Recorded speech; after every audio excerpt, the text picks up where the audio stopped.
Grabe, bahay ba to upugon? Yung pader para naglalabas ng apoy. Init.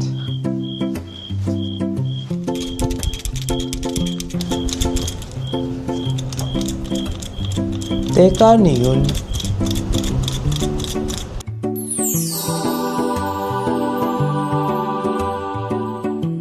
Bakit yung kabilang side parang may sariling weather system? Chill na chill ah. Simple lang ang logic. Ang Starken AAC ay hindi sumisipsip ng init gaya ng hollow blocks. Parang may built-in insulator ng bahay mo. Kaya yung init sa labas, hanggang labas lang talaga.